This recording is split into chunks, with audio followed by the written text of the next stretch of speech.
दोस्तों नमस्कार। दिल्ली का ताना बाना था, दिल्ली की बिसात थी। मुंबई ने उस बिसात पर खुद को प्यादा बनाया और ताना बाना पकड़ते हुए दिल्ली के सामने नायक के तौर पर खुद को उभार कर गद्दी पाली। यानी दिल्ली ने ताना बाना बनाया था कि महाराष्ट्र की सत्ता कैसे बीजेपी के पास आए।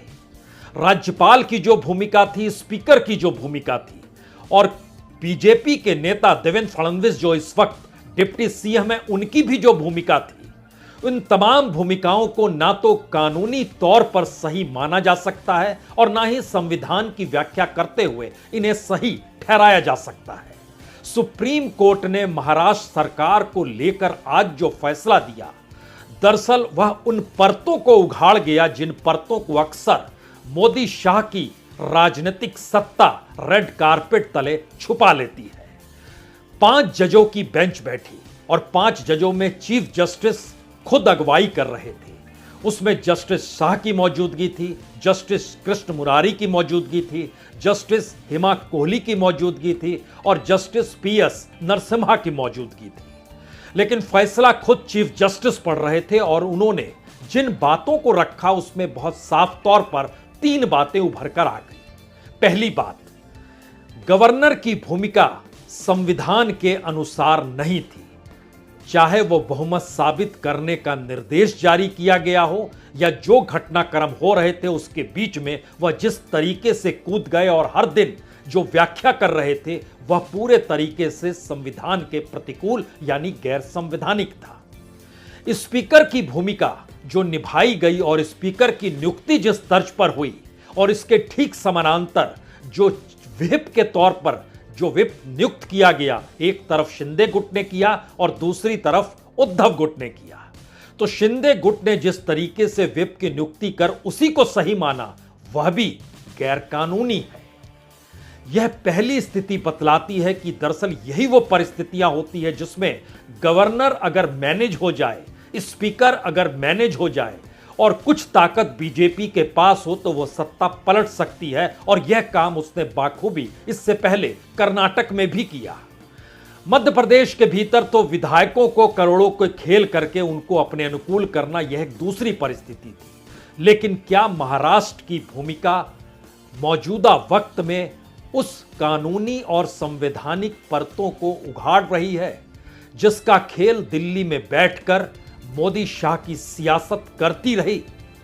यह सवाल अब इसलिए बड़ा हो चला है क्योंकि सवाल यह है कि जब सब कोई गैर संवैधानिक है तो मौजूदा वक्त में मुख्यमंत्री संवैधानिक पद पर संविधान अनुकूल कैसे हो सकते हैं?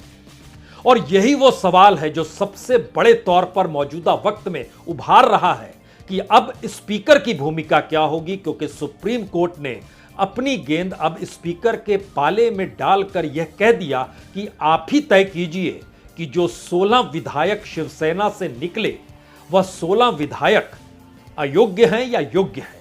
उनको अयोग्य घोषित किया जाए तो आप ही को यह काम करना है। और यह बात ध्यान में रखिए, जो चीफ व्हिप होता है उसकी नियुक्ति जो उद्धव गुट ने की थी वही सही होंगे, यानी सुनील प्रभु सही होंगे। और अपने डॉक्यूमेंट में बताया गया कि दरअसल इसके समानांतर इन बातों को समझ लीजिए कि अगर फ्लोर टेस्ट होता और फ्लोर टेस्ट नहीं हुआ उसके बगैर अगर उद्धव ठाकरे ने इस्तीफा दे दिया 3 लाइन का लिखकर और उसमें किसी कारण का जिक्र नहीं किया तो हम इस फैसले को पलट नहीं सकते हैं कि उनको दोबारा मुख्यमंत्री बना दें। लेकिन उसके बाद सुप्रीम कोर्ट ने एक लाइन और कही, अगर जिक्र कर देते जो कुछ हो रहा है इस्तीफा देने के साथ उद्धव ठाकरे, या फिर विश्वास मत में चले जाते और वहां चाहे शिंदे गुट और उनके साथ निकले हुए विधायक बीजेपी के साथ ही क्यों ना खड़े हो जाते, तब अगर संविधान की व्याख्या की जाए तो दोबारा उद्धव ठाकरे मुख्यमंत्री हो जाते। यानी नैतिक तौर पर जो बोझ उद्धव ठाकरे ने उठाया उस वक्त अगर वो नैतिक तौर पर ना उठाते और कानूनी तौर पर चीजों को समझते तो उनको दोबारा सीएम बनने का मौका आज मिल जाता। और यहीं से सबसे बड़ी बात निकलती है, अगर इस इस्तीफे की वजह से उद्धव ठाकरे सीएम नहीं तो एकनाथ शिंदे सीएम कैसे? और जब पूरी प्रक्रिया ही गैर संवैधानिक तौर पर चल रही थी तो ऐसे में एकनाथ शिंदे अयोग्य घोषित हों या योग्य घोषित हों, अब यह टैक्टफुली स्पीकर पर आकर टिक गया है और इस बात का जिक्र किया गया कि दरअसल भारत गोगावले जो थे, वह जब व्हिप के तौर पर शिंदे गुट ने उन्हें नियुक्त किया तो उनकी बात मायने नहीं रखती है, क्योंकि तब तक शिवसेना टूटी नहीं थी, शिवसेना को कोई मान्यता नहीं दी थी, इलेक्शन कमीशन बीच में आया नहीं था। और ध्यान दीजिए, सुप्रीम कोर्ट में यह मामला चल रहा है और सुप्रीम कोर्ट कह रहा है कि अगर उन्होंने इस्तीफा नहीं दिया होता या उनको हटा दिया गया होता तो आज दोबारा उद्धव ठाकरे सीएम होते। मैसेज बहुत साफ है।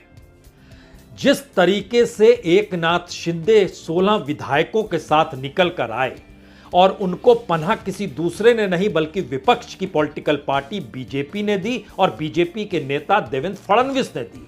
उनके साथ घूमते घूमते वो जिस राज्य में पहुंचे, वो असम में, वहां भी बीजेपी की सरकार जो वहां मेहमान नवाजी शिवसेना से निकले विधायकों की कर रहे थे, जो शिवसेना से निकला हुआ खुद को नहीं बता रहे थे। यानी वो लगातार कहते रहे हम ही शिवसेना